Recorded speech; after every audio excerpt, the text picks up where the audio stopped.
Incoming transmission. The Klingonese word of the day is Quack. These are the voyages of the starship Enterprise.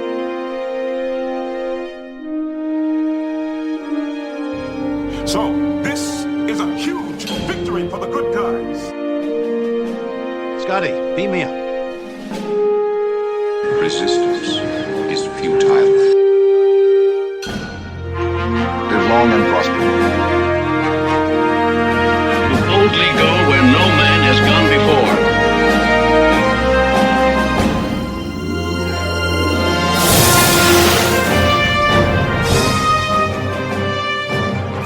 Greetings and welcome to the Computer Resume podcast, the show covering the entire Star Trek franchise in chronological order for fans new and old. I'm your host, writer-comedian, Mr. Todd A. Davis.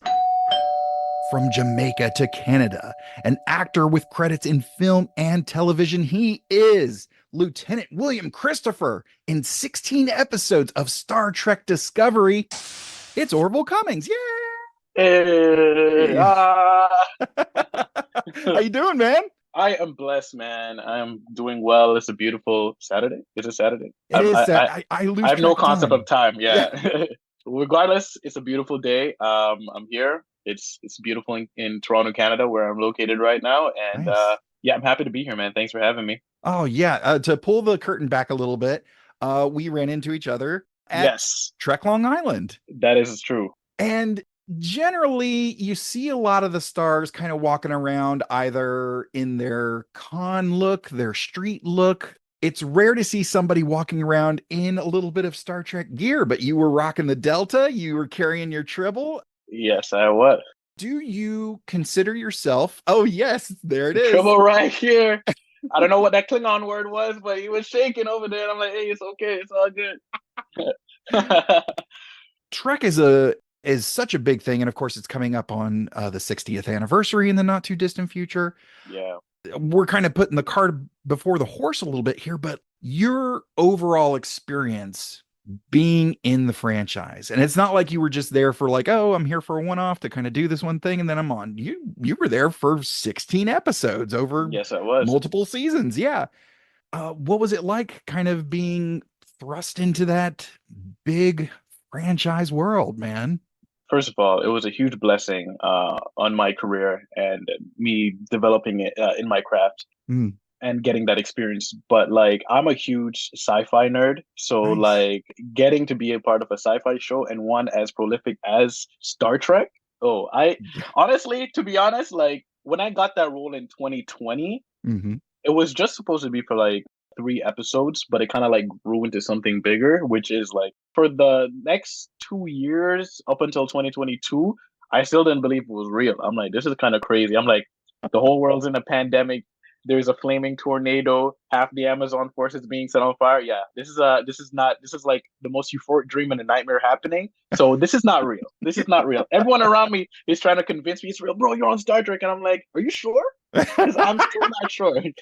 You guys keep saying that, but I'm still not sure. Even when they yell action, even when they send me the script, even when we do the table reads, like Right. it was just such a dream, and it was such an amazing experience, and it's something that I will never forget for the rest of my life. And I'm honored to be a part of such a historic franchise. That was like huge for me. Huge. That's incredible. Well, so being a self-described sci-fi fan, what are your big sci-fi fandoms? Like what are the big ones for you? First of all, I'm gonna make a comment on that statement you just made. Yeah. You don't yuck anyone's yum. That's freaking hilarious. I would have used that statement now.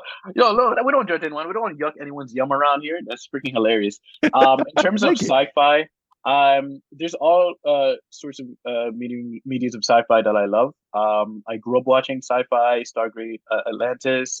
I've seen Nice. Star Trek growing up as a kid. I didn't fully understand it, and I thought that and Stargate was like the same thing, which is like Mm. appalling to a lot of fans. Like, what? No, they're so different. I'm like, yeah, I know, but I was a kid. You know, I thought when I watch a movie on TV and a commercial comes out, that was the end of the first episode, and when it came back is the next episode. So Oh wow.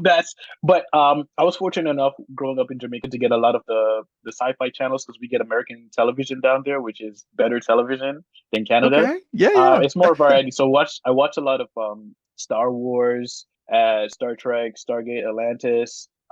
Anything with sci-fi I always love because I always just love space in my everyday life. I'm always Mm, curious about what's out there, and these shows are bringing me there because I have like a very active imagination, which is why I decided to become an actor. So yeah. watching sci-fi and being in sci-fi kind of just like blew my mind. So I'm like totally into it. One of my favorite sci-fi movies actually is Ex Machina. I love that movie. That movie is phenomenal. That's a great one. Yeah. It's such a good movie. So I'm all here for sci-fi. Funny because we're gonna talk about the episode because the episode kind of reminded me of one of my favorite sci-fi shows right now, Severance, which only has one season, and Okay. Yeah. that's such because of the memory loss thing, and I'm just like Severance is kind of about that, but the entire show is about that. So you take that episode and spread it through an entire season. That's what Severance is. So I'm just like, oh, cool. I like this Interesting. episode. Yeah, yeah, Nice. yeah. Yeah. With starring Adam Scott, I believe. Correct. Yes, Adam Scott and I think Ben Stiller is the producer or the creator Okay. of the show. Yeah. And I love Ben Stiller because he's known for his like comedic roles, but like he has such a abstract sci-fi mind. Ever since I watched The Secret Life of Walter Schmitty, or I think it's called. If anyone, Yeah. Yeah. yes, if you haven't seen that, it's such a great movie. So he is a very like interesting mind. So I love anything Ben Stiller produces and puts on. Yeah, and a lot of people. In fact, last week or so, I had a chance to remind somebody about Adam Scott was actually in First Contact. Ah, He had a very brief role as the helmsman of the USS Defiant. oh, sick, sick. I didn't even know that. That's sick. Report! Main power's offline. We've lost shields. Our weapons are gone. Perhaps today is a good day to die. Prepare for running speed!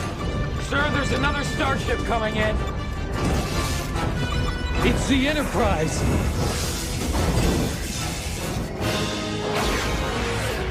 Wow, that's so amazing, man. It's pretty dope. It's pretty dope. Yeah. Yeah. I haven't gotten to watch Severance yet, but I've had a couple of other friends who were like, "Oh, this will be right up your alley." I really dig that. The idea of like science fiction dealing with your perception of reality and stuff like that is very Philip K. Dickian, if I can Mhm. turn his name into an adverb or an adjective, I guess. Yeah, Um, I love the Alien movies, the Predator movies. love Predator. Yeah. It's, I mean, as you know, futuristic and sci-fi as they are, they're monster movies. And Yeah. that, I mean, that's great old entertainment. For the more head trippy type stuff, I always love the films based on the work of Philip K. Dick. You know, you got Blade Runner, Love Blade Runner. Minority Report. Oh, there's a bunch. Total Recall. Next, The Adjustment Bureau. Like, there's a bunch out there, and it's all very head trippy. I introduced somebody recently to Scanner Darkly. Keanu Reeves, Winona Ryder, and like Woody Harrelson, Robert Downey Jr. Like, it's a really fantastic movie. Anyways, going off on a tangent here. So let's go back. Born in Jamaica, and you Correct. started watching American TV in Jamaica, which is where you found your love of sci-fi. And then you eventually came to Ontario. Did your love of sci-fi from childhood sort of feed into your desire to be a performer and to get into acting, or was that a completely separate thing? I think for me it was separate. I Mm, think what really got me into being a performer was more the comedic stuff I grew up watching because I love making people laugh. So Fresh Prince was like one of my all-time favorite shows growing up, and of course. that's what really pushed me into becoming an actor. Because I love the show, and then watching Will Smith go from that sitcom show to like Independence Day, which is sci-fi also. So Oh yeah. he crossed the boundary, and then I was like, whoa, what is this? So I've always been interested in performing because of that, but I've never really taken it seriously as something I could do. I would just like, do it just to have fun. I'd have my action figures, I'll try to entertain my friends, we'll do role-playing stuff all the time. But like when I got to Canada is when it really sunk in that I could really do this for myself and go down this path of being a performer. So that's what I really looked into. And I went down the comedy route first to try to do a lot of comedy shows. Unfortunately, at the time, I don't know why, Canada or Toronto itself doesn't like cast a lot of comedies, or if they do, it's very specific type of comedy. And I don't Okay. want to like, it's very like, I don't know how to describe it.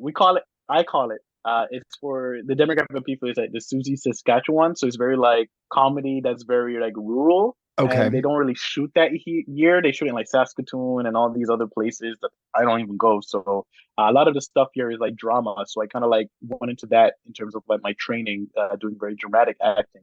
But the most fun I've ever had is doing sci-fi and comedy. So I'm trying to do that more in my career. I recently talked with Todd Stashwick, who came up through Second City and got his start in comedy as well. So we just finished talking about your sci-fi favorites. What are your comedy favorites? Do you have a Oh top man, performers or films or television shows? You just mentioned Fresh Fresh Prince. Prince. Yeah. James Avery Oh, I is love a him. The phenomenal best, performer. best dad on TV. Actually was on Star Trek. He was in an episode of Enterprise. Yeah. No way. This is crazy. And to That's be honest, crazy. like with his voice, they cast him as a Klingon, which was That's perfect. perfect as a Klingon. But That's there were no slouches on Fresh Prince, and it is fascinating to see Will Smith himself transition from season 1 to season, was it 6 or 7? six. It went to six. 6. Watching a season 1 episode juxtaposed with a season 6 episode, and he's really paid attention and picked up the craft and Yes. has really gotten into it. And then of course, seeing him transition into action films with Independence Day, Bad Boys, and the list goes on and on. But then Yeah. also seeing some of his dramatic turns as well. And Mhm. when I talked with Todd Stashwick, we talked about, some of the comedy folks have very deep dramatic roots as well. Robin Williams, a phenomenal comedic force. His dramatic roles are So good. top notch as well. So good. Who are your comedy influences, and comedy favorites? We already said Will Smith. Love his comedy, type of Yeah. comedy. Ryan Reynolds, he just gets me cracking up all the time. I was just course. like, when the Detective Pikachu movie came out, I'm like, who's gonna voice Pikachu? Pikachu doesn't talk. I'm like, Ryan Reynolds? I'm about it. And I watched it and I loved it. I'm just like, oh my God, this guy can't fail. And I'm so hyped to watch Deadpool and Wolverine. Like, I know he's gonna bring a really good the contrast between the seriousness of Wolverine with Deadpool's like silly behavior is gonna be like, mwah. I can't wait for it. I'm super pumped for it too. Yeah, so I love a lot of comedy movies like Superbad, the classic one Superbad, Project X. Not a lot of people I think have seen Project X, the movie. The only reason why it holds a special part to me is because the memory that involved with going to see that movie, and that's because at the time I wasn't. It was a rated R or M for mature movie, and I wasn't of age. So Right. me and my friends, we after high school, we had this elaborate scheme of how we're gonna get into that movie. So we bought Troy tickets, the movie Troy, and we went to Troy, but then we were just like, we're gonna sneak out and go into Project X, and we got the manager of the theater followed us, and we all had to split up in different seats, kind of had to be like down here. So it was just like we had to do our own Project X before watching Project X, and it was like so amazing. So that's a moment I never forget, and it was a pretty funny movie. But I like all types of comedy. Like there's so many comedy movies and shows, and I watched Seinfeld growing up and love Seinfeld. Yeah. King of Queens, love King of Queens, so Kevin funny. James, yeah. Kevin James, love Kevin James. He's such a great physical actor. And speaking of Kevin James, I love Grown Ups. I love Grown Ups 1 and Grown Ups 2. With I Think I Love My Wife is also one of my favorite movie. And Yeah. Eddie Murphy, anything Eddie Murphy's in, I'm down. Like when he came out with Dolomite a couple of years ago, I'm like, this is hilarious. I love this. Dolomite. Yes. Yeah, so good. Yeah, So good. I was recently talking to somebody, the idea of comedies came up, and I said, have you seen any of the Abbott and Costello stuff from the 30s, the 40s?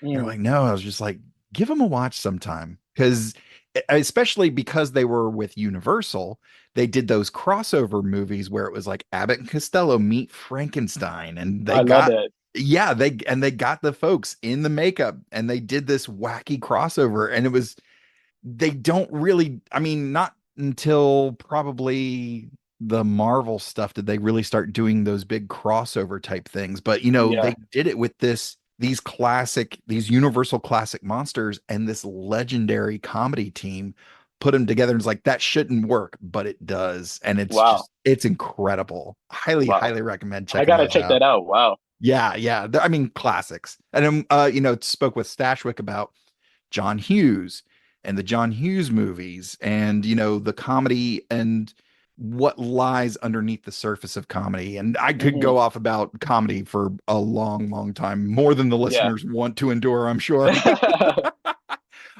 So let's talk about when you got into, I guess this was high school, is when you started like taking some sort of formal dramatic training, correct? That's correct. Yeah. And like, what was the process there? What was some of the early things that you kind of studied? What was the spark that was like, oh, I think I'm gonna take this route? Yeah, I'm gonna say a wild sentence to or statement just to start that off. It Okay. was it was a mistake.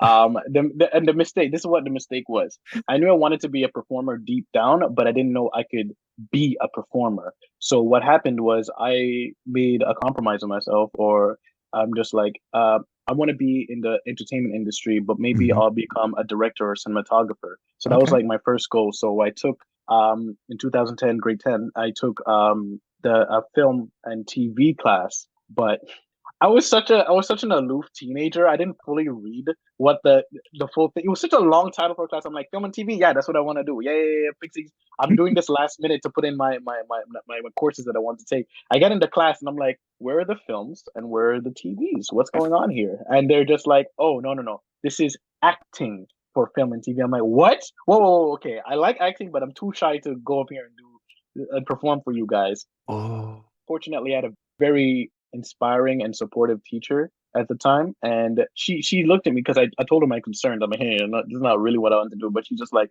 you know what? I think you should give it a try. Give it a week, and if you don't like it, I'll talk to the principal and get enrolled in the class you really wanted to. And I'm like, okay, I'll try it for a week. Tried it for a week, nervous as heck. mm. Did a couple performances in the class, and I loved it. And she looked at me after one of my performances, like, Orville, this is what you're meant to do. You are meant to be in front of the camera. And I'm just like, no one's ever said that to me before. It's a question I've always had in my mind, but you confirmed it to me. Like you gave me that validation. And ever since then, I taken it seriously. And I would say, my when I when I have kids, they're gonna hate this because I'm gonna like keep saying this to them that my golden years was in grade 12, in my senior year in high school because I did the school play and a couple of my peers and I created a PSA that went on to win this competition. Won a couple Wow. $1,000s for the school, but more importantly, it was shown in Cineplex theaters within my region in Ontario. So that was my Ooh, first time on a big screen, still in high school. wow. So it was like a commercial before the movie even started, and it was Yeah. about cyberbullying. And we came together, and I was part director and I was the lead actor in it, and it was called Pay Attention. It's somewhere on YouTube. Oh, it is. It is somewhere on YouTube. I'll find Um, it. yeah, I'm sure you will. It's not going to be hard to find.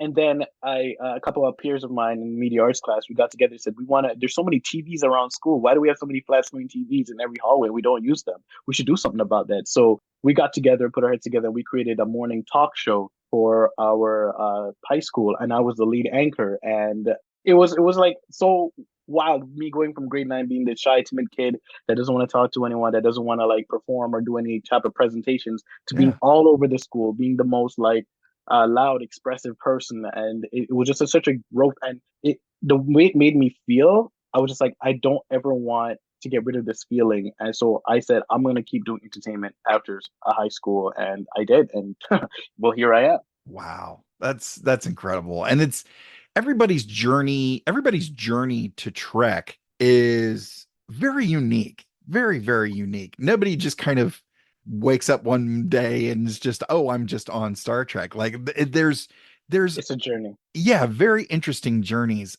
So let's jump ahead a little bit. And I've been lucky enough to talk with a couple of other Star Trek actors about their audition because Star Trek auditions are a thing of legend. That they're sometimes you get called in half a dozen times, other times, rare cases, the role is written for you.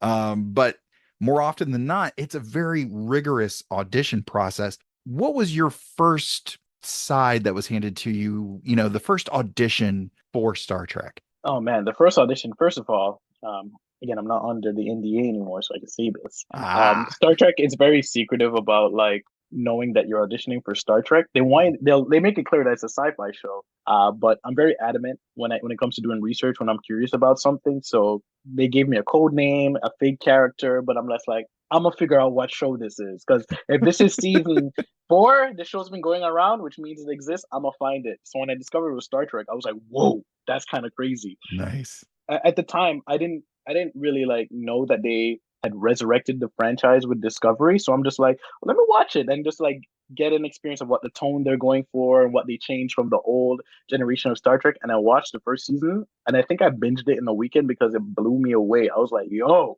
Right. this is crazy. I'm like, you guys got Marvel money now. Oh my God. That fight scene with Michelle Yao and Sonequa on the Klingon battleship. I was like, yo, this is epic. Yeah. This is so sick. And I get to audition for this.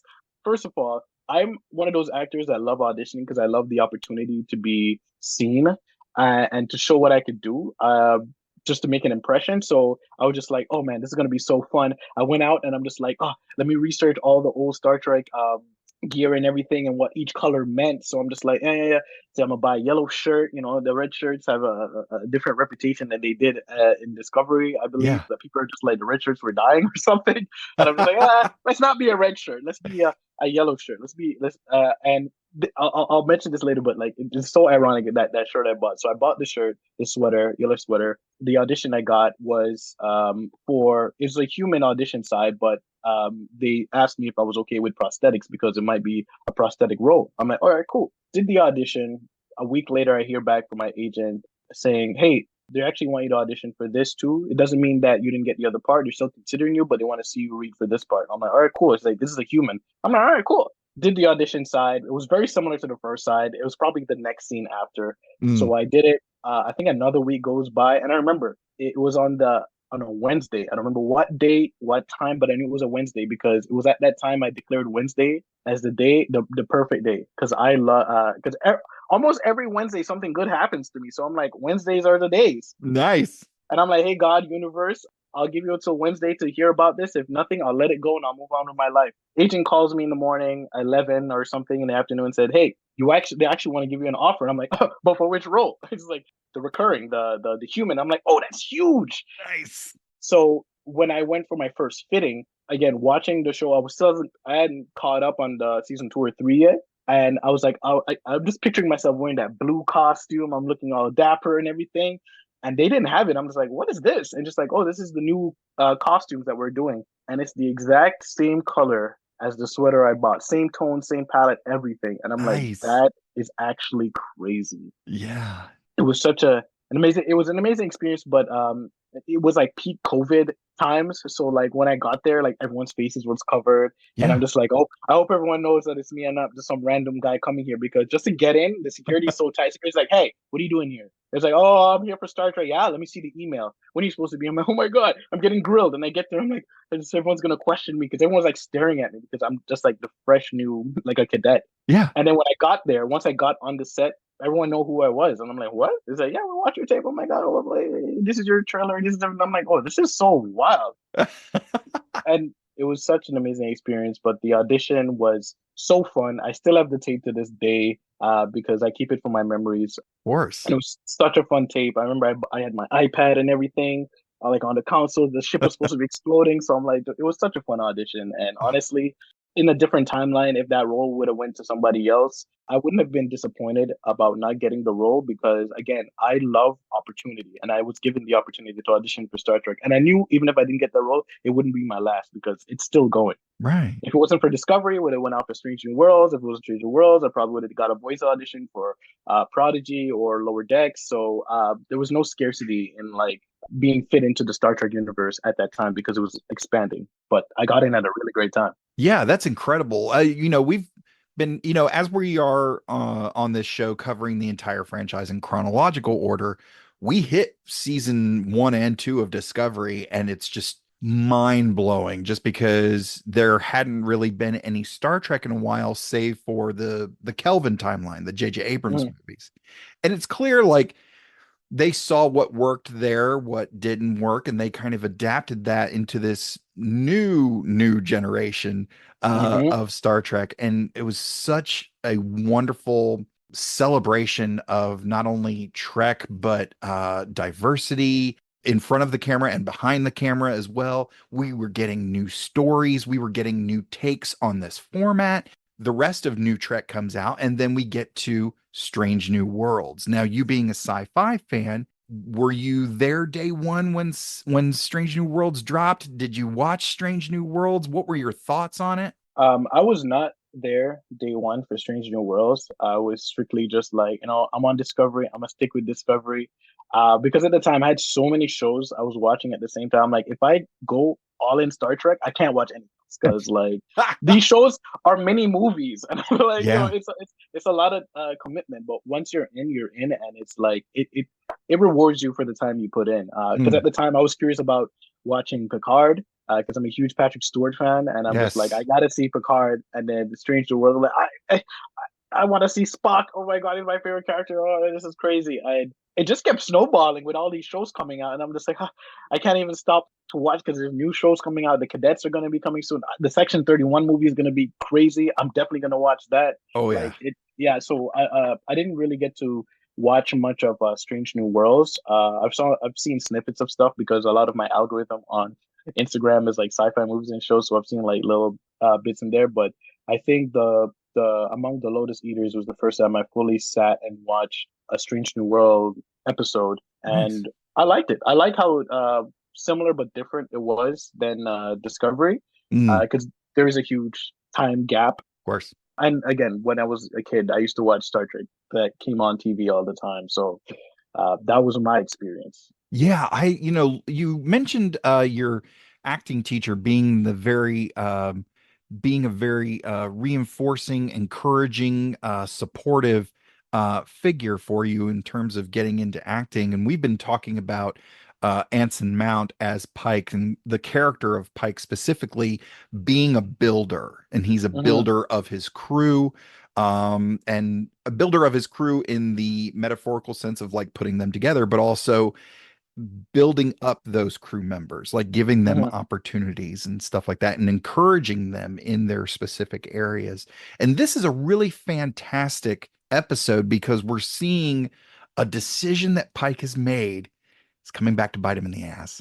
Hmm. So this episode, what were your initial thoughts? And we'll stay spoiler free for now, but what were your initial thoughts? Because this is very, it's kind of like the Elysian Kingdom episode where M'Benga goes to the bridge, and now we're in medieval times restaurant, basically. Hmm. Hmm. Hmm. But here, they show up on this planet, and it's these armed guards dressed in sort of period clothing, but they have phaser rifles, and there's this castle and all this stuff. But things are happening. It's very odd. What were your initial thoughts watching this episode?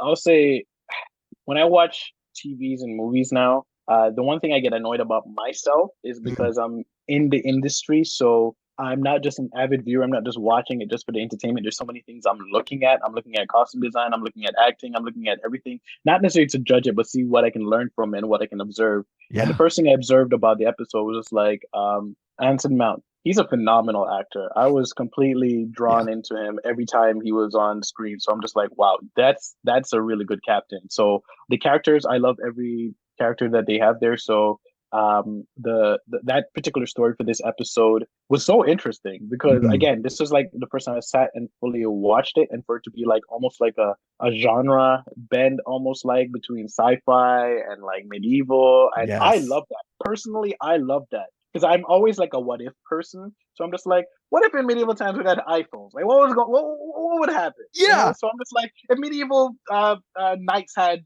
phasers, what would happen and how dangerous would they be? Would they be Mhm. more lethal? Would they be like be more brave? Because like a part of like being brave is like, you have a sword and you have to go in that man's face. Whereas they have a phaser, you can stay like a couple miles back and still shoot and hit. Right, right. So I'm thinking about all that stuff. So I love the episode. I love the little romance that's going on. I don't really watch a lot of romance shows and stuff. I mean, Discovery is all about like relationships and everything, but like I really like the chemistry and the romance that they were building, that they've been building, I guess, Mhm. between Pike and Captain Patel. So I loved all those little things that were going on. And Ortegas, I love her character because I love a good underdog character. And I love that she's trying to climb up the ranks to prove herself as the pilot you guys want to drive the ship. And Yeah. she keeps getting let down. I'm just like, I could see different characters I would come back for the show, come back to the show for to see their development and see where they end up, and hopefully they get where they need to go. So it was a very good first impression watching the show, in my opinion. Yeah, there's a lot of really great things in terms of overall, story wise and the narrative, but even down to the little details of the costumes and the different textures and everything, and all the different things that the actors are doing, different turns, a raise of the eyebrow, it says so much because, looking at film television production over the half century or century really for older pieces, but basically watching the medium transition from, okay, we're going to set the camera here and just film the scene, to, okay, we've got this over the shoulder, we've got that over the shoulder, we've got this person's close up, that person's close up, we've got a wide, we've got this view, and all the things that reveals is allowing them to tell more of this story in quick visuals. I'm a big comic book guy, and watching the visuals transition from panel to panel and the way your brain connects a scene within those panels on a page is really, really fascinating. And there was even something on Discovery that I picked up in season 5 where Stamets is talking with the new number one, and they did this thing, yes, with Raynor, and there was they were having a conversation in engineering, and I actually ended up, I don't normally audibly respond to some of this stuff, but it made me just, oh, holy that was really cool. Yeah. And my wife goes, what happened? They were just talking. I rewound it. I was like, watch what the camera does. And knowing that these two characters weren't really connecting, but the way that they showed the camera movement, what appeared on screen was Stamets' character, the image of him was getting closer to Raynor. And I was just like, look at how they are presenting this visually. And it's stuff like that, oh man, just really makes it just chef's kiss. Just it's so good. But anyways, back into this episode of Strange New Worlds, Among the Lotus Eaters. This is really, really fantastic, and we've got a lot of things to dive into, and I can tell we're both kind of chomping at the bit to get into some of the nitty-gritty. But before we do all that, let's get to this week's recap. Brought to you in part by our Patreon supporters: Rev J, Jerry Antimano, Kitty B, Ed Milner, Fleet Admiral First Class Fred Sims, and Wren, Sir Chauncey Dalton Featherstone Waugh III, Esquire, Zitzman Chiropractic, Dawn Ringheiser, and Nate D. Spoiler alert. Spoiler alert. Spoiler alert. Hold on to your saddles. It's gonna get a little choppy. Scans can't penetrate Rigel 7's atmosphere. This is an undercover recon operation. Enterprise needs to clean up its own mess. This isn't a normal planet. The radiation affects your brain. Who are you? I don't know. That doesn't sound good. Time loss, fear, and then you forget. Help! We need help! Pike upsets Batel by suggesting their relationship has harmed her career. Enterprise is sent to Rigel 7, the site of an earlier unsuccessful mission. And on that note, we cue the music.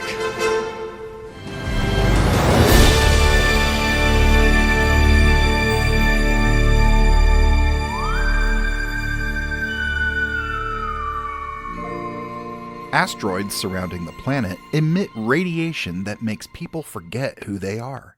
Pike, Lon, and M'Benga discover that Zach Guyan, a yeoman presumed dead on the previous mission, has become a despotic ruler. He enforces a caste system where laborers lose their memories every night, but he and his guards do not. How convenient. The away team lose their memories and become laborers. The crew on Enterprise also lose their memories. Sucks. Hearing the legend that their memories are stored in Guyan's castle, Pike fights his way inside, defeats Guyan, and learns that the castle itself blocks the radiation. Ooh, that's interesting. Ortegas learns what her job is from the ship's computer and instinctively navigates away from the asteroids. Whoa, that was close. The away team recover their memories and return to Enterprise. They pull the main asteroid out of orbit, ridding Rigel 7 of the radiation and restoring the laborers' memories. And there was much rejoicing. Pike apologizes to Patel, and they resume their relationship. Great. Hey, this is Todd Stashwick. I play Captain Liam Shaw of the Starship Titan. But if you ask me, if I want to listen to the Computer Resume podcast, I say yes. Okay, so now that we are in spoiler territory, yes, let's dive in. We've got as I mentioned before, we get this thing that Pike there was a decision made in his past. It didn't go well, and which is unique for us to see right off the bat because he's been such a strong figure and almost superhero-esque. We've been talking about a buddy of mine who came on last season mentioned he gets the Captain America speeches. And Anson Mount really nails those Captain America speeches. But that kind of puts you in this mindset of like, oh, this character's always on top of it, makes the right decisions. And so now we're getting a peek behind the curtain of, hey, nobody's perfect. And we're seeing this kind of come back to bite him a little bit. Has there been, working in the arts is such a fickle thing. And again, the raise of an eyebrow could be good for you. It could be bad for you. Like, have you had any experience with that of like, oh, I made this acting choice and was right or it wasn't right? Has anything like that cropped up for you in your career so far? Oh, 100%. Yeah. That's something I had to grow to, like, not necessarily make peace with, but we can't let it like gnaw at our consciousness, because actors were very, or artists as a whole, we're very like we tend to be very perfectionist. So the work is never done. It's never fully complete. There's always something that we can add to it. And it's just like, especially with auditioning, you do the audition, you're rehearsing for so many days. The day comes, you do the audition, would be a self-tape or in-person audition. You do it. You just like, okay, either feel good or you nailed it or you don't. But I usually try to like feel good about it because I always say I put my best foot forward. But then there'll be 2 days that I'm like, I'll either like a line will come in my head. I'm like, that's what that means. The subtext behind that was so different than what I thought. Wait, hold on. or just like the phrasing of how you say a line will come back, and like certain story elements, because you run it so much in your head, you're just like coming up with new ideas, but you can't go back and do it. So, but what that does is teach me off camera that when I get on camera to try to make different choices. Like the director will be there to say which choice he wants us to lean more into and everything, but like just to like explore and experiment, because there's no necessarily wrong or right choice. There's strong choices, weak choices, and the choice that the director wants to go with, right? So it's just like, it's a collaborative effort, but there is a lot of times where I'm just like, why did I say that way? Or I could have done that. Oh, the story was that. And a lot of it comes with remembering that you're not the most important person in the scene as the person in front of you. And it's not just about you. So it's not about like how you're presenting yourself, is what fuel you're giving the other person to come back to serve the story. So it's almost like sometimes you have to be yourself as the setup and not the punchline, So a good setup makes the punchline a lot stronger. So I'm just like, you have to remember sometimes you're just the setup. So how can you set up the other person to hit the punchline so the scene becomes better? So it's a lot of like thinking and going back, and so it's a natural part of the process to have regrets or to go, I could have done that different or better. Yeah, and again, talking about comedy, it's the same for stand-up as well. I run my material so much that if I flub a word, or if, I get ahead of myself, or if I, God forbid, I skip something, I'm my own worst critic. I'm just hammering. I was like, I'm the first person in line to kick my own ass. But yeah, it's hard because it sticks with you. It sticks with you for a moment. And what you do with it, I find what you do with it do you let it get yourself down? I'm speaking more of myself really, but do you let it get yourself down, or do you use that to motivate you to be better for the next one? That sort of thing. I imagine it's similar for you. Yes. I more before when I was younger in my career, it would be to get me down because I'm just like, oh, I probably won't get the part because of this, and if I don't get the part, to me, it's the confirmation that it's because of XYZ that I've created for myself. But as I matured, I started looking at it with a positive flip, and I learned from it. I remember, and I'll tell this very very brief story. My worst audition that I've ever had in my entire career so far. Boy. It was for this show. I think it's called Hudson and Rex. You can look it up. It's a Canadian show, detective with a dog, Rex. And it was for one of the series regular roles. And I'm just like, whoa, I'm going out for a series regular. This is wild. Going out from these one-liners to series regular. This is way back. And I'm like, oh, this is crazy. Yeah. And I put so much pressure on myself to get it right and whatever. So when I went into the casting office and it was my turn to do my audition, I wasn't on my voice. I flubbed a line because I forget. And when the director asked me, or the casting director asked me to do it again with the notes that she gave me, I didn't really take her note, and I did it the exact same because I worked myself in a thing. And I remember as actors too, we're like, no offense to any actors out here, but like we have to be transparent with ourselves. We're kind of like we have a lot of insecurities in ourselves in our art because sometimes we criticize our art, but when someone else criticizes it, we take it even more. So just like, please like me, we have that. We want that, especially when you're just starting out and you're hungry for it. That feeling is there. Please like me, please approve me. So I could see the casting director out of my peripheral. I have my reader here. I could see it through my peripheral. She's like, she just did a very audible sigh. I'm like, hey, we're recording. Why are you sighing? Oh.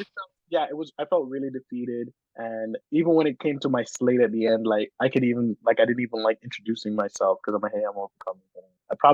I just felt so defeated that I remember vividly leaving the casting office, going downstairs outside, and I was at my bike and I just leaned against the pole, and I stood there for like 10 minutes, just like, why am I doing this? What's happening? And I was like on the verge of tears, and I rode home, and it was the saddest ride home ever. It was hot. I was sweating through my pores and my eyes. I was crying. Oh. And I remember I got home and I really asked myself this question, if I want to continue acting, because that was horrible. And I said, I don't want that to defeat me. I don't want to say anyone to run to me. It's like, Orville, you still act? And I say, no. And it's like, why? Because I suck. I don't ever want that to be my narrative, my story. So I decided I'm gonna flip the narrative. What did I do in that audition that could have been better, and how can I improve it for the next audition? So every flub I make or any mistakes I think I make in an audition, I try to improve upon it and be aware of it for the next audition. And because I did that, I was getting better feedback, more auditions, better roles, and everything, and better offers for certain roles that I've done. And I'm glad I didn't let it defeat me, because when you let it defeat you, that's when you truly lose. But you got to fight. Yeah.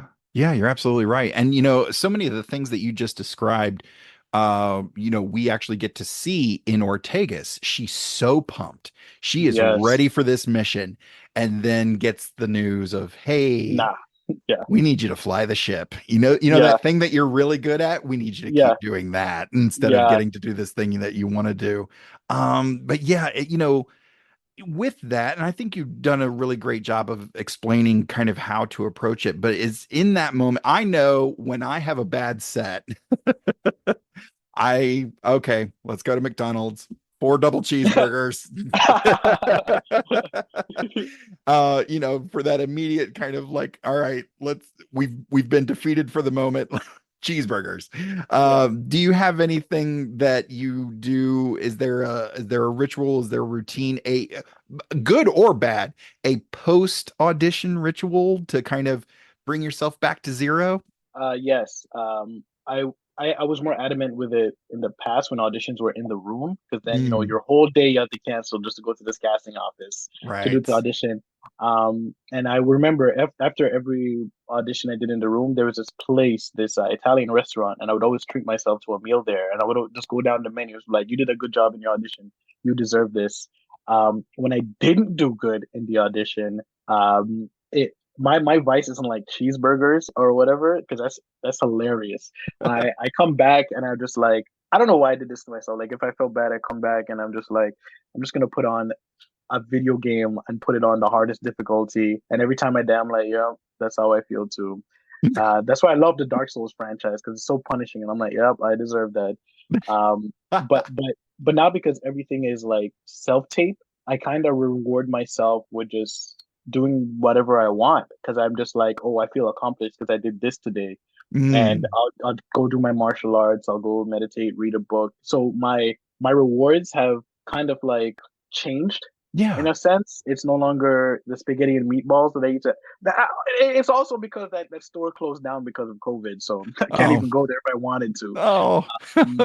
But I just started like feeling more accomplished for the day, other than stress. Because after an audition, typically when an actor does an audition, they're just like, "And now we gotta wait for the call," and it's the most anxiety-inducing thing all week because all they think about is this, and they can't be present. And I try to focus on being present. I try not to let anything in this industry bog me down because as I learn more about the industry, there's a lot of stuff working against you that can bog you down. And I've seen people drop like flies leaving the industry. I'm like, it ain't gonna be me. It's hard and I feel it too. I'm not immune to these feelings, but I've developed a better coping mechanism. And one of the things I always try to tell myself is like, be present, let it go. Now, if it comes for you, it comes for you.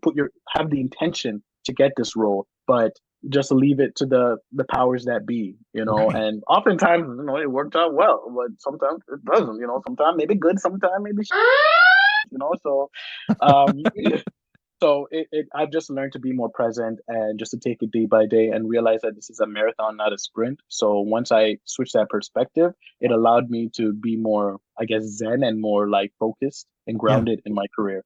Let me ask you this, because you've mentioned it a couple times now about auditioning. This is more of a sidetrack, really, but I am curious. Auditioning in person versus self-tape or even Zoom, things of that nature. Which do you prefer? Are there advantages to one or the other? Can you talk a little bit about the difference between the two? Yes. So I'll put them in order of my preference. In person, self-tape, Zoom. There's nothing more beneficial than a in person, and there's nothing more nerve-wracking than an in person because in a self-tape, you can do it as many times as you want. You can do it till the horses come back from the mountain. You can do it 100 times if you want. It's not healthy to do it that much, even though we get that privilege, because we can work it to a place where we want to get it. But the negative of that is now your work comes off as too thought out and there's no spontaneity in you and there's nothing interesting. You're just too clean, you're too crisp. And it's just like as an artist, as a director too, they want something they can mold, but when you're a finished statue, they can't do anything. Yeah. And they're just like, and if it is exactly what they want, obviously they'll hire you because different folks, different strokes. So I prefer the in person because it allows not only for me to show what I could do or what my the angle I'm coming at this scene is. People get to know my personality because if I'm doing this role, I'm supposed to be this hardened person, and that's not who I am in real life. That you will never see that, and you can only judge me based off the filters you want to put on me. But when I come in the room, I say, "Hello, how you doing? Oh, good morning." We can share the energy, and then before I start, like any questions, I'm like, "Oh my god, I thought you never asked if I have anything to ask. Oh my god, what does this mean? What is this? How do you feel? Okay, can we do it like that?" Talk to the reader, and there's a lot of feedback and communication happening. At the peak of like in persons, the director would sometimes be in the room, and I'm like, perfect. The person I want to tell me how to do this is right here. Instead of self-tape, it's all up to you. So it's not necessarily a bad thing if you have a really good imagination and you understand how storytelling and everything works. But to get that feedback from a casting director or the director, him or herself, is the best thing. Nothing can beat that. The Zoom, oh my god, I hate Zoom auditioning. Oh my god, the Zoom is the internet cutting out, the delay in sound. So my reaction is wild, just like, what are you doing here? And I'm like, what are you doing? And it's just so jarring. And it's like there's so many faces on here and in black screens. I'm like, where am I looking? Where's my eye line? And it was just too much. I will say though, there was a show I had an audition for. It's called From. It's a horror show, and I was auditioning for one of the leading roles. And my agent said, "Hey, so you have an option to either do a Zoom or a self-tape. Which one do you choose?" And I'm just like, wow, this is a pretty big role. I don't want the Zoom to hinder me in any way in terms of my the noise situation or the internet cutting out. So I didn't want any interest. I'm like, I want this to be a perfect audition. So I decided to do a self tape instead, and I regretted that because there were so many things about the character itself that I'm just like, this can go in so many different directions, and I wish I had someone to guide me into what direction they're specifically looking for and going. And I'm just like, I shot myself in the foot by not taking advantage of that because a casting director would have been there to help me out. And that casting director in particular loves my work because I did a couple Zoom auditions. She booked me for a couple of shows. So she would have been more than happy to give me a little feedback. And I wish I'd taken it. Yeah. And I say I'm over it, and I am, but there's still a little bit of resentment. And I know the day I'll be over it is the day I start watching the show. I'm just like, no, I don't want to see it. It's on season 3. So what? So I do have a little bit of like resentment towards that, and I'm just like, man, like why did I have to choose between a self tape and a Zoom? This is so stupid. Why can't we just go back to doing it in person? But again, the climate and the things at the time with COVID, it was peak COVID 2021. So it's just like it ain't gonna happen. And even after COVID, kind of dissipated, they're just like, we actually saved a lot of money by not renting out casting offices. Let's never go back to doing that. I'm like, what? Oh no. So now in persons is almost like a thing of the past. It'll be self tape, and if they want you for a callback, it'll be a Zoom, no questions about it. And I'm just like, great. Yeah. And the only in person really is like commercials, and I'm like, it's kind of crazy me going like half an hour across town just to buy the apple and smile and then go back home. I'm like, guys, we could have kept the sub tapes to commercials and do theatrical stuff in person. Why are we doing this backwards? Yeah. But I have no control over that, and I'm just playing the game how the game is set up right now. I'm not going to complain about it, but those are my feelings on it. But in person would always be the best. Yeah, there's been a couple times where I've had to drive an hour or more for 3 minutes at a mic in a bar, and it's like, can we get? But it's a thing we do because it's our love, right? So otherwise, I'd be like, I'm not doing it. Yeah, exactly. But we know any little thing to move the needle that we keep chasing. Yeah, exactly. Yeah, it's any mic time is good time, and any performance could be the thing you get noticed for. You never know. Yeah, exactly. So, in dealing with some of the in-person stuff, and being able to shift and move and improvise like a lot of comedians do or a lot of performers do who have a comedy background. I know I have a really memory. One of the reasons I have to run my comedy stuff so much is just because I've taken a lot of shots to the head over the years in martial arts, and we'll get to our martial arts discussion in a minute. But we see in this episode among the Lotus Eaters, we see these very strong, very capable, very smart, very skilled Starfleet officers forget all of the things. And have you been in that situation where, I know there were times where I was auditioning for things and action, and it was just like the words are gone. I might as well speak a different language because that's going to make that much sense. Like, have you had that situation where it's just like, I'm trained, I'm skilled, I know how to do this. Where are the words? They're gone from me now. Have you had that happen to you? Oh, 100%. There are 3 instances. One was the first play I've ever did. It's called Zap, and I was the opening scene, and it's supposed to be straight into mid-conversation. So there's no build-up. You're starting right away. There's no take your time, get the scene ready. It's like, let's go.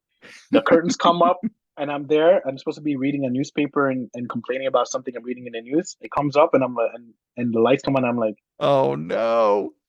I'm panicking. So that moment for me was crazy. It only happened once during that run, but I was just like, wow, I really just forgot everything. And there'll be times in self tapes where the camera roll action. I'm just like, is it my line or your line first? So there'll be like brain farts like that once in a while. But because I've taken note of all of them, I really took time to like focus on improving my memory. I've listened to podcasts on improving my memory. One of my favorite memory coach is Jim Quick. And he's really good at helping people creating newer pathways to like strengthen their memories. I bought his book, incredible book. I think it's called Quick Brain, if anyone's interested who's listening. And my memory is something that I really like value and try to like improve upon. When I learn a scene back in the day, I would like rehearse it to exhaustion till I'm physically ill from saying these lines. But now I realize that my memory has improved so much, I don't have to do that anymore. That I can read it and I'll just get it. And I'm like, wow, there'll be auditions I get and it's 5 pages and it's due the next day in the morning and I have stuff to do. And I'll just like rehearse it with someone. And then I'm just like, oh, let's go shoot it right now. It's like, oh, you're ready. It's like, yeah, I got to memorize. I don't know how, but like, let's do it. And honestly, it's my I love a lot of things about my job and there's a lot of things I wish were better, but memorizing, oh man, that's the most tedious and the part of my job I don't like the most, but like it's necessary. And I'm so glad I worked on the memory stuff and I eat like walnuts all the time because it's good for your brain. Oh, okay. I like walnuts, so maybe Yeah. I need to start there. Yeah, eat some walnuts, turkey, lion's mane mushrooms, really good for your memory too. Nice. So All right. yeah, all about the holistics. Oh yeah. Oh man, that's awesome. Do you have is there anything else from this episode that kind of jumps out at you in terms of something happening within the plot or something one of the characters doing that made you think of something or that you connected with personally? Was there anything else about this episode? I've been having a lot of conversations, oddly enough, about like if our memories make us who we are. Like if we lost our memory, do we become a different person, or do we revert back to our true core of who we are? And I'm like, that's been a big thing because I'm in a book club and we read this book by Kurt Vonnegut, amazing author, and it was called The Sirens of Titan, and it talked a lot about like the main character, his memory got wiped like 3 times. So every time his memory got wiped, he had to develop new memories, and he essentially became a different person. So the leader of the book club asks, it's like, when he became a new person, is it because of his memories? And when he lost his memory, did he revert back to his true core essence of who he is, with nothing, no experiences to attach to it? Yeah. So the character I really, Ortega, the pilot, when everyone's losing their memory and they're losing their minds, and she's in the room and she's just like, I'm a pilot. And they're like, affirmative. It's like, I drive this ship. I'm a pilot. I'm a pilot. I drive. And she kept repeating it. And then she built up, and then all the muscle memory in her body kind of like allowed her to navigate everything. And I'm just like, wow, I love that. She affirmed to herself who she is. Because I really think you choose who you are. Like, there's not anyone that good or bad that could say, don't, I'm just the way I am. I'm like, no, it's the choices you've made that makes you who you are. You don't need to remember who you are. You get to choose every single day. Like tomorrow I can wake up and just be like, you know what? I'm no longer an actor. You know what I'm going to do? I'm going to be a fisherman. I can make that choice and I can go into that. I'll still have residuals from like experiences from when I'm an actor that I'll probably bring to being a fisherman. Probably like hold the fish and be like, oh, look at me. I'm Johnny.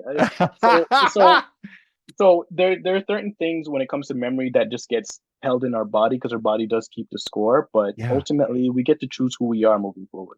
Yeah, that's I had a great insight. Very well said. Yeah, you're absolutely right. You know, we talked earlier about Philip K. Dick, science fiction author, legendary science fiction author, and a lot of the stuff that he was doing was based on who we believe we are within our own minds, within our own memories. And it's a lot of that same type of stuff. And it's very, very fascinating track to go down. I'm interested to look up Jim Quick and the other book. Tell me the name of the title of the book again that you read.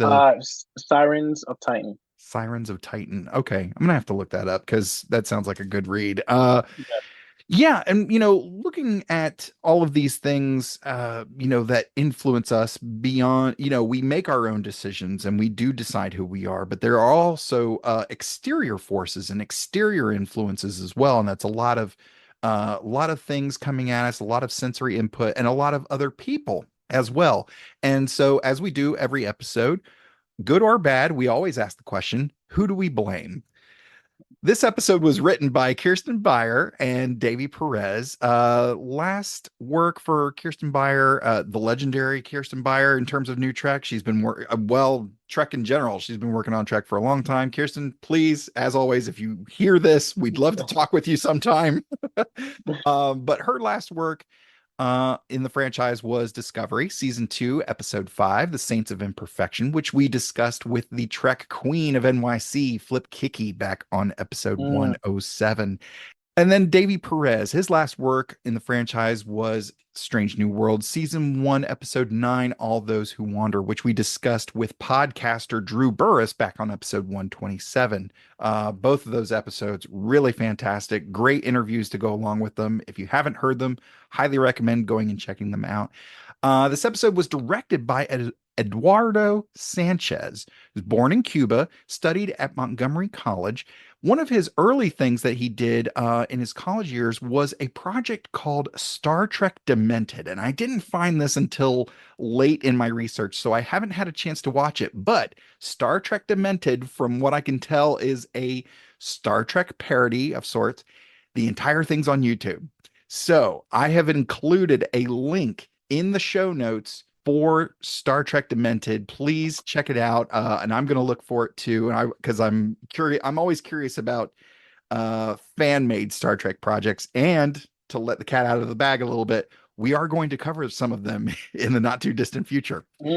So back to Eduardo Sanchez. In 1997, he and a few friends made a small film that would go on to become one of the most successful indie films of all time, The Blair Witch Project. Orville, have you ever seen Blair Witch Project? Hey, that's one of my favorite horror movies. I love horror movies. I love The Blair Witch Project. It's a really interesting, first of all, production-wise, it's a very unique story. Yeah. And then it is kind of credited, I believe, as the birth of the found footage subgenre of horror, which is fascinating, which of course led to a bunch of sequels and of course Paranormal Activity, that franchise as well.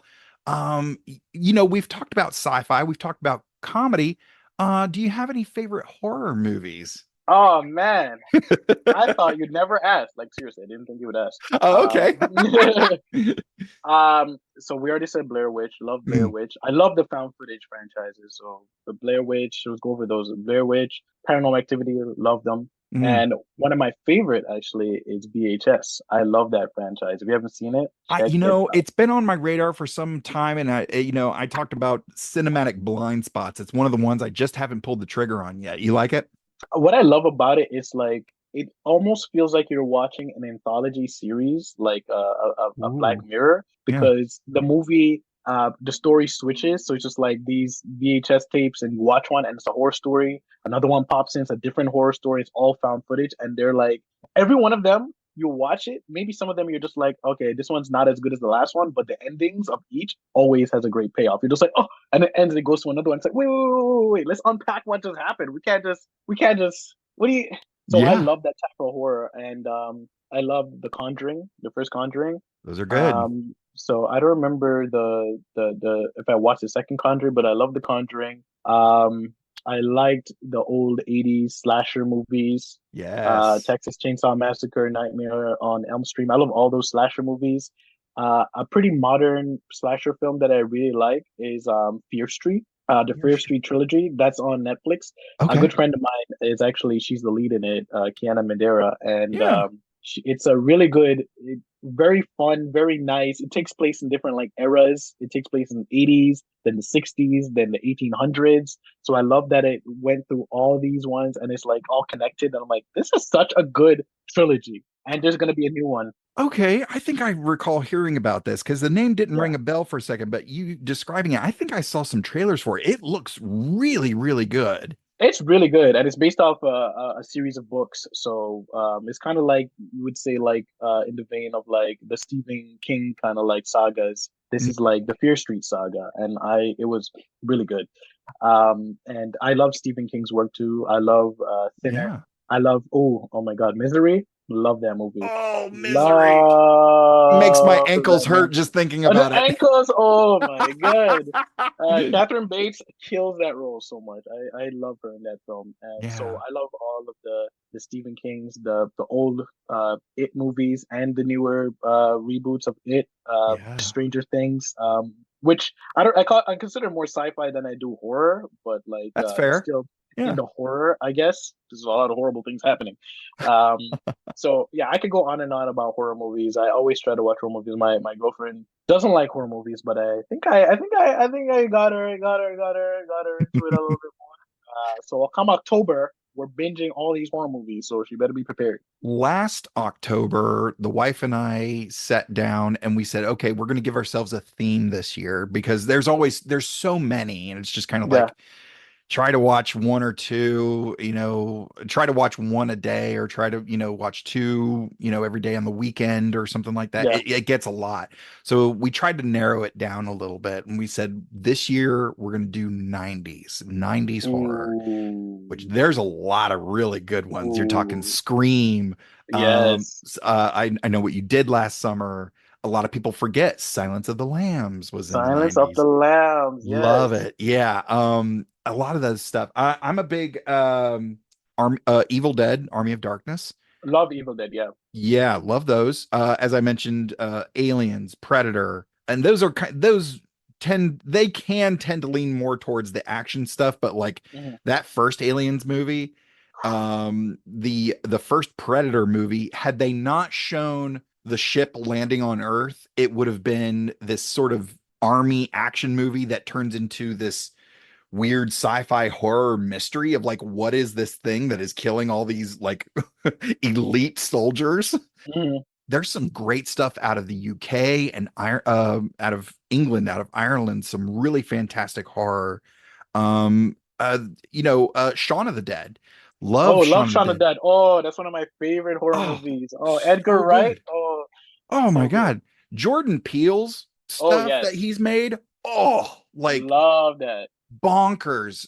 So good. So good. And the classics, Jaws, Halloween, the Nightmare on Elm Street series. Love. Yeah. I could go on and on and on. Yeah. There's so much. But yeah, Blair Witch Project, it's one of those, it is one of those, it gets its own chapter in the horror movie textbook for sure. Yes, it does. And then we've got some guest stars to discuss. Returning as Captain Marie Vittel, we've got Melanie Scrofano, and then we've got David, I'm going to try to pronounce this correctly, Hyun, as Zach Guyan, former crew member who gets left behind. His first credit was 3 episodes of The Adventures of Shirley Holmes. That was from 98 to 2000. And he's worked consistently for the last 20 years. More recently, he did 6 episodes of The Sinner.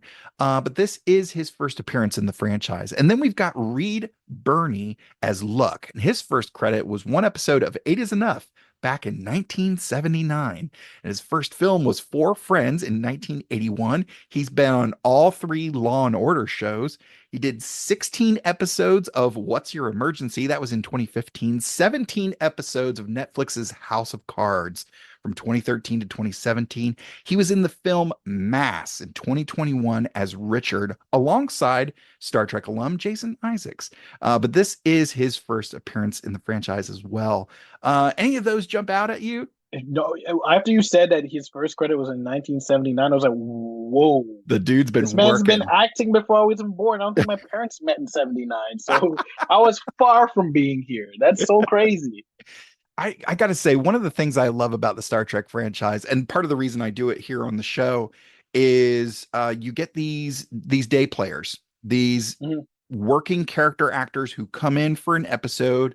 In terms of Star Trek, they're usually under some prosthetics. They play either an admiral or an alien character of some sort, knock it out of the park, and then they're on to the next gig. And that's the thing. That's the rotation. A lot of the admirals, I had the privilege of speaking with the admirals at Trek Long Island. Their resumes are miles long. Clyde Kusatsu, who was an admiral on TNG, the dude's been working since 73. I think he said his first credit was like, I mean, yeah. And that's one of those things where it's just kind of like looking at character actors, you get to see the range, there's different types of actors, just like there's different types of artists, different types of comedians, but the character actor is a really fascinating thing to look at in terms of versatility and longevity. So it's kind of jack of all trades, but it's also a marathon. You spoke earlier about it's a marathon, not a sprint. And these people have kind of embodied that with their career. Did you get to work with a lot of different character acters, a lot of guest stars. Anybody that sticks out to you in your memory with your time on Discovery or any project really? Doug Jones is a character actor, Oh, Doug and Jones. he's my favorite that I've worked with. When I first met him in the prosthetic, because I've only seen his face a couple of times working on the show because he's there 4 hours before me and 4 hours after, so fat chance. You're right, right. So I saw him and I'm just like, oh, cool, we're talking or whatever. I'm like, wow, this makeup looks so real. You're doing such a good job emoting in that. That's so great. He's like, oh, I've been doing this for decades. I'm like, well, tell me about it. He's like, okay, if you want to sit there and listen to it. And he's telling me about his journey, but then he told me about the roles he did, and I had to stop him a couple of times. I'm like, wait. You were the Silver Surfer? Wait. You weren't Pan's Labyrinth. Wait. You were Billy? You were Billy in Witches? No. That was one of my favorite like Disney Halloween movies growing up, and he was one of my favorite characters in there, and I didn't know it was him, and I'm like, that's so crazy. And I'm like, the range of what you could do under all of that and still make it so grounded is a feat. And David Tomlinson, who's also on Discovery, who plays Linus, yes, he's fantastic. Mm-hmm. He's such a like I've seen David outside of the mask plenty of times. We're quite close, we're quite cool, and he's such a lovely human. And when he puts on the Saurian, he's just like it's kind of the same but slightly different person. And I'm just like, at one point when we were going to a different location, shooting in a different part of the city, and we're in a shuttle together, I'm just like, this is a whole different person I'm talking to. And as soon as Linus comes on, this is a different relationship. I have two relationships with one person, and it's so trippy to me. And it just goes to show how, one, well the prosthetic works, and two, how well these actors can, do that masked kind of like acting. And it's like, it's something that I've been interested, because now I'm just like, wow, what would it be like if I had booked that role instead of the human role, like being this warthog alien? I'm just like, that would have been so interesting. And that's something like, I'm just like, wow, now I want to do that. I want to do like an alien role where I'm in prosthetics and be a character actor. I want to have that experience, because I've yet to have that experience. And I commend anyone who do these kind of like roles as character actors, who come on and bring so much color and life to the episode as a guest star or recurring. I appreciate them. And we've talked about Doug Jones and his career before, and it's staggering. In a word, it is staggering. Batman Returns. Like I was wait, what? You were in Batman Returns? It's absolutely crazy. Oh, the Guillermo del Toro stuff alone that he's done is just, my Shape of Water. Come on, he is the Shape of Water. He is. It's crazy. Such a phenomenal movie. Yeah, and that's part of the reason we do this show the way that we do, so we get to celebrate these folks who are just knocking it out of the park. Either as a character actor, as a guest star, or the folks behind the mask. Love that stuff. Love diving into those performers. Now we come to the part, Orville, where we ask the question, is this essential viewing? If someone were to sit down and work their way through Star Trek for the very first time, and they come to this episode, Among the Lotus Eaters, is this an episode that they can skip, or is this a must-see episode? This answer, my girlfriend hates this answer, and I have good reasons why this answer is always an answer I give, and the answer is yes and no. Yeah. The reason why it's a yes for me is because if you've been watching the show up until this point, there's key relationship moments and callbacks to certain resolution to certain, as you said, Pike's decision and whatever, and see how that unfolds. Yeah. So for the unfolding of certain things, I don't think you should skip this episode, and there's a lot of character development happening here. So it's not something I would say skip. I would only say yes to skip it, because I felt like again, this is one of my first full episode that I sat down and watched, and I'm just like, oh wow, okay. I feel like I would be completely lost in what's going on, because it's season 2, episode 4, and I'm just like, no, I understand what's going on. So I'm like, if the episode is this simple, I don't think it's anything that's giving too much information that you would need to like really sit down and like know about the previous episodes and know what's to come in the other episodes. I feel like this episode itself almost felt, I don't know what the format of Strange New World is, but it almost felt like an episode that you could watch at any point. Like you could go episode 1, 2, 3, skip 4, watch 5, 6, and then come back to 4, and you'll still be good. Like it won't ruin anything for you, I feel. and it won't like fully throw you off if you haven't seen the prior episode or whatever. So the answer is yes and no for me. I enjoyed the episode, so I would like definitely recommend it as just a regular watch to even someone who's not a fan of the series. Yeah, going back to when they first announced Strange New Worlds, and it was kind of, when Discovery came out, Discovery was the first true serialized Star Trek. It was a water cooler show. I think in all 5 seasons, there's maybe 2 or 3 bottle episodes that are just self-contained, but it is a straight through narrative.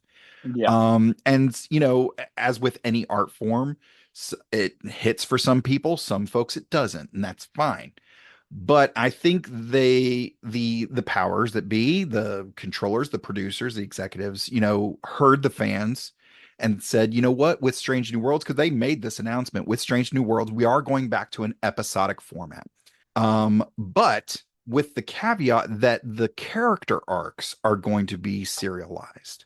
And I think that was a really smart decision because, I mean, if you look at the 5 shows that encompass new Trek, there's a Trek for every mood. And, this was a bit of nostalgia as well as all the fun stuff of the current times and the current forms of storytelling.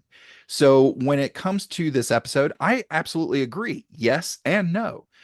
If you're looking at this narratively, could you skip this? Yeah, sure. They get into a bucket of syrup and through different things, by the end everything's hunky dory.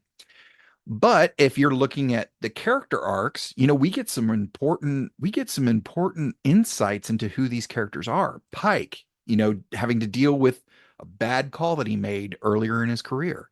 We get another closer look at M'Benga, who later this season, it's revealed there's a lot going on behind the eyes of that man.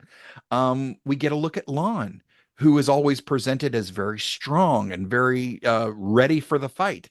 In this, she's down, and we get to see her kind of struggle, quite literally struggle for life.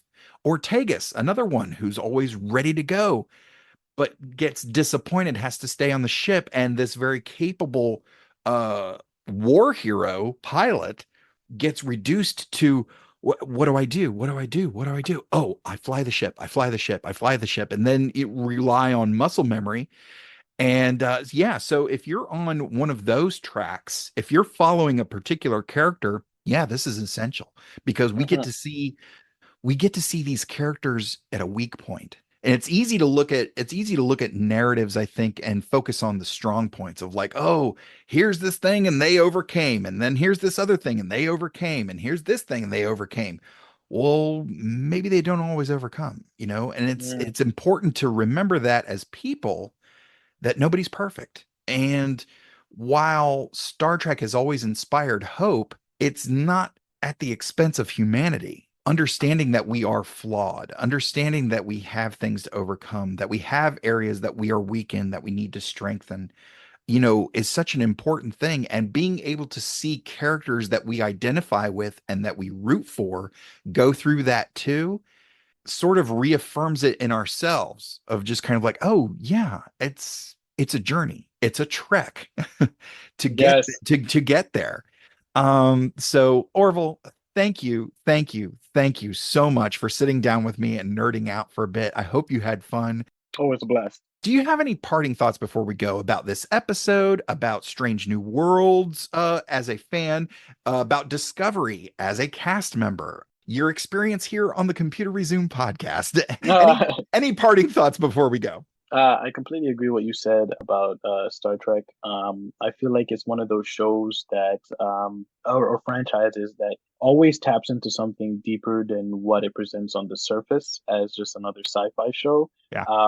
It taps into a lot of like human issues and things, and that we can look within ourselves. And I feel like that's why it has such a strong fan base, because it's so grounded in the reality of it all, outside of like, being in space. But first of all, when people look at sci-fi, because I've had conversations with people about Star Trek, and it's like, I don't watch that because I like shows about realism. I'm like, well, this is real. It's just not our reality yet. Because if you look back, I heard someone say that the sliding door was first on Star Trek. So I'm just like, hey, the whatever spaceship we decide to create on Earth might model off of one of the USS Enterprise or Discoveries. Yep. It's just that they're ahead of us, but they're showing us that they never lose the humane side of them, and it's all about connection, coming together, working as a family, working as a team, and how far we can go as a species, not just as a human race, but as like living organisms that are sentient, that can communicate with each other. If we just come together, there's literally no limit to what we can explore, what we can connect to, and what we could do as a new society that we're trying to create, a universal society, not just an earthling society, a universal society. So I think it's really big to have a show like that.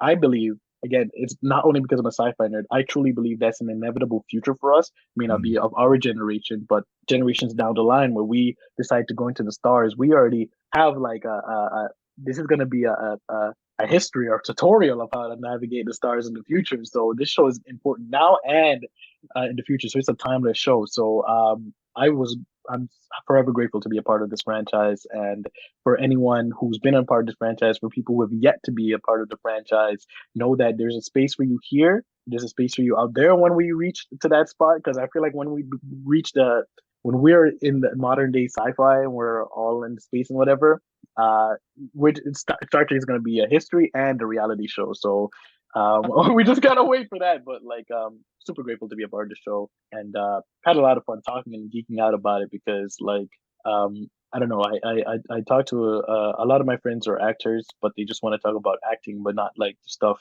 that we're consuming and acting, because I really want to get back to that. I don't want to just watch a show all the time and I'm like, okay, oh, I just noticed something in the background, oh, this camera movement. Like, it's fun, it's interesting, but sometimes I just want to shut off my brain and enjoy it, and it's hard to do that when the people around me are also like going back into that and say, hey, wait, let's go back that shot, and I'm like, wait, man, I just want to see what the story's how it's gonna unfold.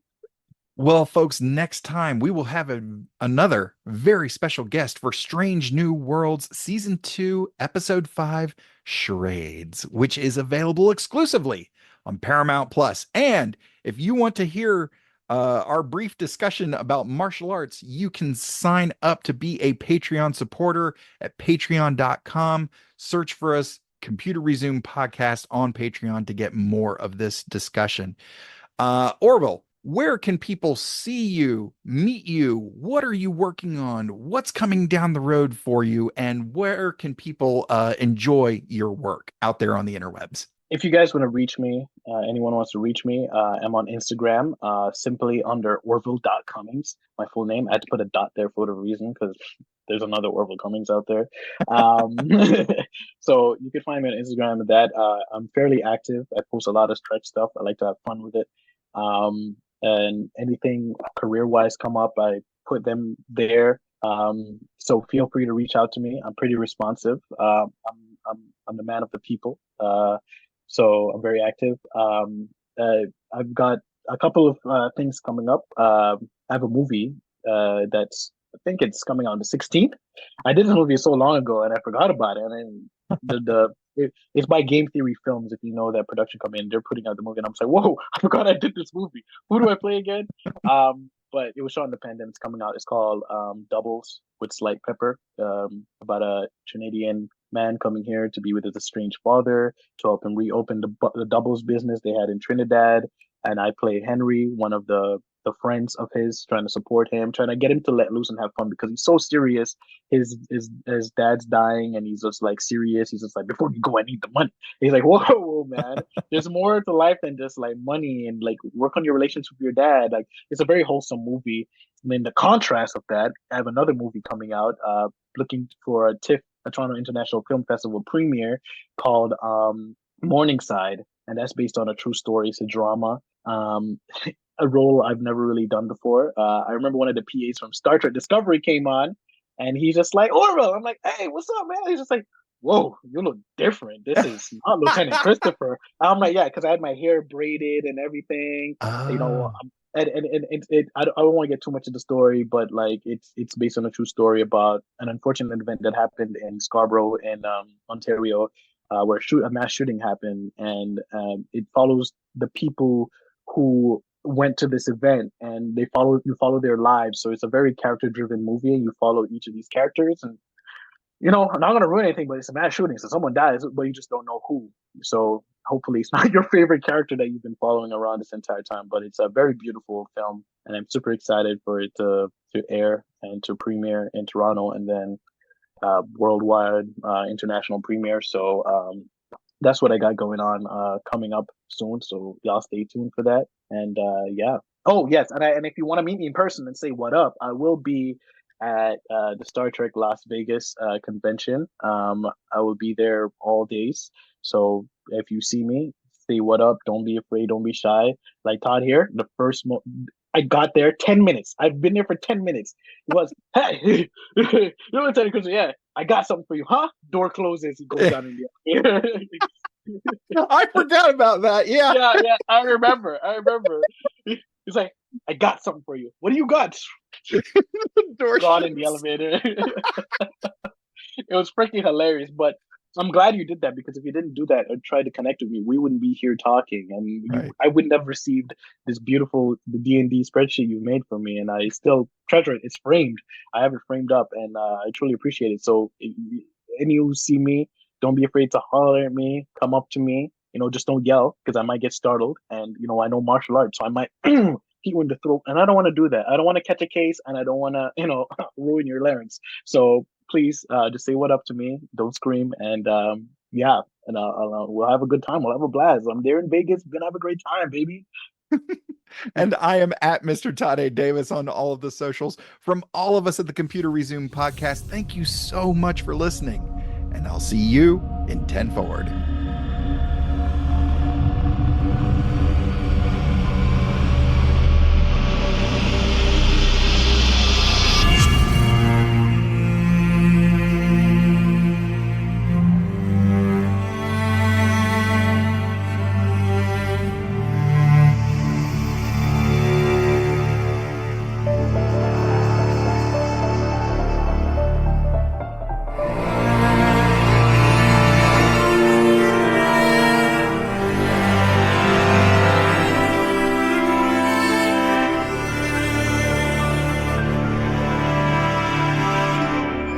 Support us on Patreon and like, rate, review, and share on all your favorite platforms. Feel free to send us your subspace transmissions to computerresumepodcast@gmail.com or at Computer Resume on Facebook, Twitter, Instagram, and TikTok. The Computer Resume podcast was created and produced by Mr. Todd A. Davis. Our logo was designed by Will Martin and Justin Bishop. The opening theme was produced by Justin Bishop, and our outro music was provided with permission by Dronode. Additional music was provided by Mr. Todd A. Davis and Gary Horn, and the voice of Computer Resume podcast and executive producer, me, Kat Davis. # LLAP. We'll see you next time. Going through a Star Trek. We're doing Star Trek stuff in space. We probably got some phasers and shuttle pods, and we're gonna find a brand new race. How's that for a slice of fried gold?